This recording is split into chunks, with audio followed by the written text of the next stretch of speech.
அதுக்குள்ள அரங்கேற்றம் பண்றதுக்கு எவ்வளவு வருஷம் ஆகும் அப்படின்னு நம்ம சொல்லுவோம். கண்டிப்பா ரெண்டு ஒரு 5 to 8 வருஷம் அப்படின்னு சொன்னோடனே பேரண்ட்ஸோட ரியாக்ஷன், ஐயோ 5 to 8 வருஷமா அப்படின்னு ஒரு மிக பிரமிப்பா அவங்க கேட்பாங்க.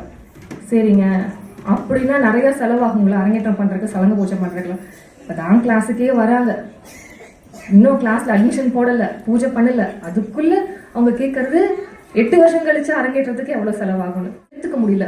8 வருஷம் ஆகுதா, 7 வருஷம் ஆகுதா, 5 வருஷம் ஆகுதா அப்படின்னு. இப்போ ஃபாஸ்ட் ஃபுட் மாதிரி உடனே இன்னைக்கே வரணும் நாளைக்கே ஆடணும் அப்படின்னா முடியாது. இன்னைக்கு இந்த குழந்தைங்க இவ்வளவு தூரம் வந்து ஆடுறாங்க அப்படின்னா இது ஒரு நாள் 2 நாள் செயல் கிடையாது. அதை கிளாஸுக்கு அனுப்பின பெற்றோர்களுக்கு தெரியும். பல ஆண்டுகளா அந்த குழந்தைங்க 2 கத்துக்கிட்டு தான் இந்த இடத்துக்கு வர முடியும். இன்னும் அடுத்த அரங்கேற்றம் போகும்போது இதே மாதிரி டபுள் டைம் ஆகும். அந்த பொறுமை கண்டிப்பா 2 பேரண்ட்ஸ்க்கு வேணும். இது வந்த உடனே குழந்தை சேர்த்துனோடையுமே தில்லானா மோகனாம்பாள் மாதிரி ஆயிடும். பத்மினி வைஜெயந்தி மாலா ஆடின மாதிரி நம்ம குழந்தை இன்னொரு குழந்தையோட போட்டி போட்டு போட்டி பாட்டுக்கு ஆடணும், சப்பா சரியான போட்டின்னு இருக்கணும். அந்த மாதிரி எக்ஸ்பெக்டேஷன்ல கொண்டு வரது. இங்க நீங்க அப்படி இருக்கீங்களான்னு எனக்கு தெரியல. ஆனா நான் எங்க சைட்ல இதெல்லாம் நான் ஃபேஸ் பண்ணிட்டு இருக்கேன். இந்த மாதிரி ஆசைதான் எனக்கும், என் குழந்தை நல்லா ஆடுதுன்னு ஆசை. ஆனா என்னங்க பண்றது, கொஞ்சம் நாள் போனாதான், 10 மாசம் சுமந்திருந்தாதான் ஒரு குழந்தை வளரும்.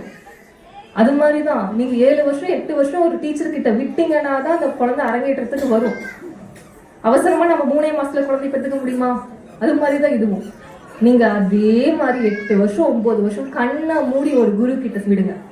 அதுவும் அந்த குரு சேர்த்துறது தேர்ந்தெடுத்து சேர்த்துக்கணும். போர்டு போட்டு இந்த பக்கமெல்லாம் போய் சேர்த்துனா முடியும் கொடுக்குறீங்கன்னு வச்சுக்கோங்களேன். நீங்க உங்க குழந்தைய எந்த அளவுக்கு பார்த்து பார்த்து ரசிக்கிறீங்களோ அதை விட ஒரு டான்ஸ் டீச்சர் அந்த குழந்தைய 100 மடங்கு நாங்க பார்த்து ரசிக்கிறோம். இந்த குழந்தைக்கு இது போட்டா அழகா இருக்கும், உங்க பெற்றோர் கண் பார்வைக்கு என்ன தெரியுதோ அதை விட 100 மடங்கு நாங்க. என் பொண்ணுக்கு அந்த பாட்டு இல்லையா, என் பொண்ணுக்கு இந்த பாட்டு இல்லையாங்கிறது டீச்சருக்கு தாங்க தெரியும். இப்போ ஒரு குழந்தை வந்து பாத்தீங்கன்னா நல்லா அபிநயம் பிடிக்கும், நல்லா எக்ஸ்பிரஷன் கொடுக்கும். அப்படி இருக்க குழந்தைக்கு எக்ஸ்பிரஷனுக்கு தகுந்த மாதிரி நாங்க பாட்டு கொடுப்போம்.